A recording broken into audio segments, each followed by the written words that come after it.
Escala en París. Florencia Valdés. Bienvenidos a Escala en París, un programa de Radio France Internacional y de France 24. Es un placer estar con ustedes. La captura de Nicolás Maduro a principios de año no puso fin al chavismo. De hecho, el nombramiento de su vicepresidenta como presidenta interina abrió un nuevo capítulo de la larga crisis venezolana. Si bien Delcy Rodríguez ha dado ciertas señales de apertura, como la excarcelación de presos políticos, la situación de los venezolanos sigue siendo incierta. ¿Y qué decir la de las venezolanas en primera línea de la crisis política y económica que ha forzado a más de 7 millones de personas al exilio? Masaya Llavaneras Blanco pone el foco en esas venezolanas que han pagado el alto precio de la crisis. Masaya, muchísimas gracias por estar con nosotros. Muchas gracias por invitarme. Masaya, usted es doctora, especialista en migraciones y género, profesora del Centro de Innovación Social Global de la Universidad de Huron y junto con su colega Antulio Rosales estudió entre 2013 y 2021 cómo el régimen venezolano se ensañó particularmente en las mujeres.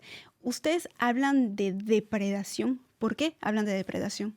Bueno, cuando hablamos de depredación nos referimos sobre todo a cómo el Estado movió su capacidad que normalmente hubiera sido en relación a la provisión de servicios sociales y su responsabilidad con la sociedad. En un contexto de crisis, reubicó esa capacidad en la acumulación de poder y de recursos. Y eso generó una desmejora muy profunda en los servicios y las condiciones de vida de la población en general. Las ayudas sociales, que eran también una de las promesas del chavismo y que se desplomaron a partir más o menos de ese momento que ustedes estudian. Delcy Rodríguez, decíamos, presidenta interina, ya va a llevar casi 6 meses en el poder. Concretamente, ¿qué ha cambiado para las venezolanas? Mira, en estos últimos meses no ha habido realmente un cambio fundamental para las condiciones de vida de las mujeres. Digamos que un cambio importante ha sido que un buen número de presos y presas políticas han sido liberadas, pero muchos se mantienen todavía presos o presas y hay personas desaparecidas aún. En temas específicamente de igualdad de género, lamentablemente no te puedo decir que haya ningún cambio.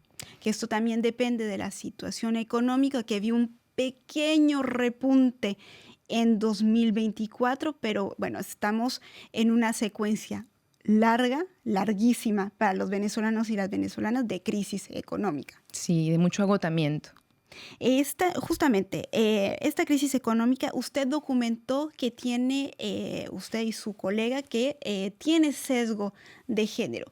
Más allá del hambre, que lo hemos reportado del terreno del periodismo, pero también el análisis, la academia lo ha reportado, el hambre, la falta de recursos sanitarios, todo eso se reportó. Pero más allá, ¿cómo impactó este deterioro económico a las mujeres? Fíjate que ha sido un deterioro que las ha impactado de una forma multidimensional, ¿no? Esto tiene manifestaciones en la calidad de vida de las personas.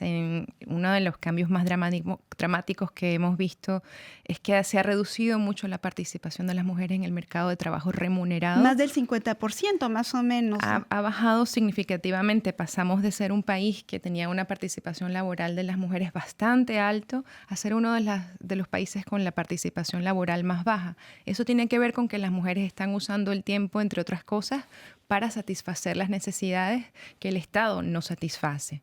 También tiene que ver con la desmejora profunda de los salarios.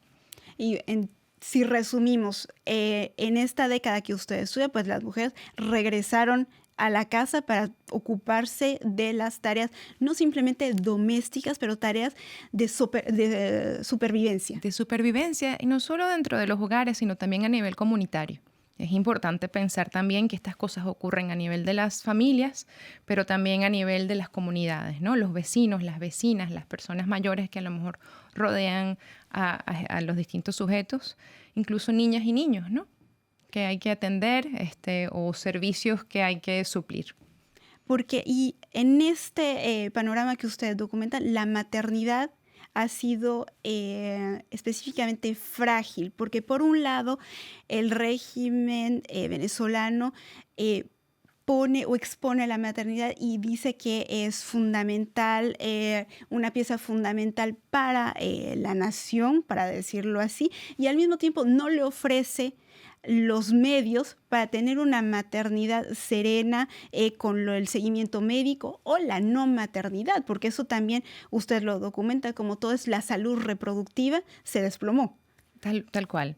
Una cosa que hemos visto es paradójica y es eso que describes, en que por un lado se enaltece la maternidad como un rol fundamental de las mujeres. De hecho, hay discursos del presidente Maduro, expresidente Maduro, invitando a las mujeres a parir 6 hijos o más para la nación. Y a la vez es un país que tiene una tasa de mortalidad materna muy alarmante. Tenemos la tasa de mortalidad materna más alta de América Latina y la segunda más alta de América Latina y el Caribe. Entonces nos invitan a la maternidad, pero no nos garantizan que la sobreviviríamos.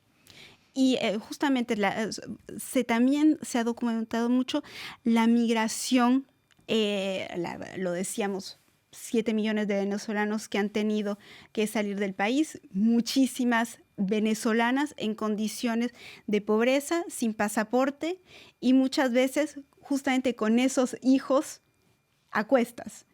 Sí, bueno, es una situación de precariedad muy fuerte, sobre todo las olas migratorias que surgen a partir del 2017, cuando empiezan a migrar las personas que normalmente no se hubieran planteado migrar, personas cuyos recursos económicos eran especialmente reducidos. Es cuando empezamos a ver a las personas que están migrando a pie en condiciones muy precarias. A los países vecinos. Países vecinos, exacto, a Colombia, pero América del Sur en general. Y encontramos que muchas veces las personas estaban migrando sin la documentación requerida porque hay un retraso enorme en el acceso a los documentos en Venezuela. Y que cuesta mucho también acceder a esos documentos. Es de los más caros del mundo, el pasaporte venezolano. Y claro, pensamos en la vulneración de esas mujeres, todo lo que puede ser violencia de género en esas rutas migratorias, también se documentó ampliamente, pero también un aumento de la violencia de género para las mujeres y para las niñas en este mismo contexto de precarización y de desmoronamiento democrático. Exacto, es que una cosa va con otra, ¿no? Hablamos de la crisis económica, pero esa crisis económica es hermana de una crisis política. Y el trabajo no remunerado de las mujeres y las niñas es el que ha sostenido en buena medida todo aquello que se ha venido cayendo, pues no se termina de caer porque hay un grupo de la población dispuesto a sostener. Pero eso tiene costos importantes y tiene costos, por ejemplo, en términos de la salud y la mortalidad materna, ¿no? Una cosa está relacionada con la otra. Y justamente eso le iba a preguntar, porque cuando preguntamos analistas, las personas que conocen muy bien la situación venezolana, cuando hemos preguntado por qué ese régimen se sostiene, siempre miramos del lado de los militares, porque la teoría nos ha dicho, mientras que los militares sigan apoyando ese régimen no se va a desmoronar. Pero lo que ustedes ponen por escrito es que eso también se sostiene, no el régimen de un punto de vista político, pero ese país es gracias a todo ese trabajo invisible y no remunerado. Sin duda, sin duda. Eso es lo que ha hecho que se sostenga y de alguna manera se subsidia a un Estado depredador, porque cuando el Estado cambia su atención a la concentración de poder y recursos y renuncia a sus responsabilidades con la sociedad, lo hace porque, entre otras cosas, está este grupo poblacional que va a sostener. Entonces, de alguna forma, el trabajo no remunerado de cuidados termina siendo un subsidio a un Estado autoritario. El dinero de los migrantes también, que una vez que pudieron establecerse, eso también ha logrado ayudar y sostener, como dice usted, una parte de esta población. Sí, las remesas son una parte importante. Un tema que es importante también considerar a nivel de cuidados en Venezuela olas migratorias es la situación de las personas mayores en el país, ¿no? En un país que no tiene un sistema de cuidados establecido, donde los cuidados normalmente para las personas mayores los proveen las propias familias. Tenemos que más del 25% de la población ha migrado y mucha población envejeciente se encuentra en el país sin un sistema que lo sostenga, donde las remesas son parches a un problema estructural mucho más grande. Y a veces sosteniendo también a los nietos de los padres que tuvieron que emigrar. Sí, se ha trastocado muchísimo el sistema de cuidados y bueno, ya las familias venezolanas son familias transnacionales. Y en este contexto tal vez vale la pena proyectarse hacia un futuro. Es curioso porque aquí estamos hablando de todo el trabajo de las mujeres, pero que el futuro del régimen lo están escribiendo o lo quieren escribir dos mujeres, Delcy Rodríguez y María Corina Machado, que ya está posicionada como candidata a un hipotético proceso electoral. ¿Cómo usted analiza esta posible transición? Es paradójico que la primera presidenta en Venezuela haya sido no electa, sino que sea la presidenta interina, actualmente Delcy Rodríguez. Y tenemos, bueno, la figura importante, María Corina Machado, que fue la candidata preferida por la población, aunque no tuvo la oportunidad. Ella la candidata. Sí, por razones políticas y de Estado autoritario.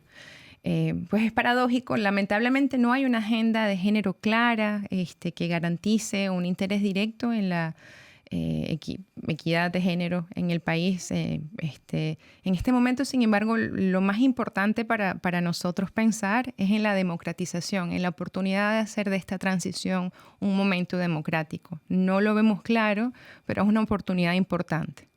¿Y cómo podría articularse esta transición democrática? Si bien entiendo, usted publica también próximamente un análisis sobre esta transición. Sí, un equipo de 21 académicos y académicas especialistas en Venezuela, venezolanos, pero también de distintas partes del mundo. Hemos estado trabajando en equipo, imaginando qué significa una transición democrática en esta coyuntura. Sostenemos que se trata de un proceso que es mucho más que solo tener elecciones, es un proceso que requiere un modelo de desarrollo específico, cambios en la política económica sustanciales y un proceso de paz y reconciliación importante. Nosotros justamente estamos presentando este documento de trabajo mañana junto a mis colegas en la conferencia de LASA de este año.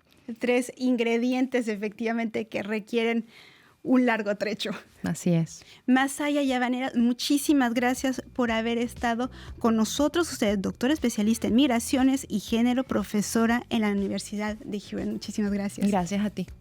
Y gracias a todos ustedes por su confianza. Saben que estamos también en rfimundo.com y france24.com. Hasta la próxima.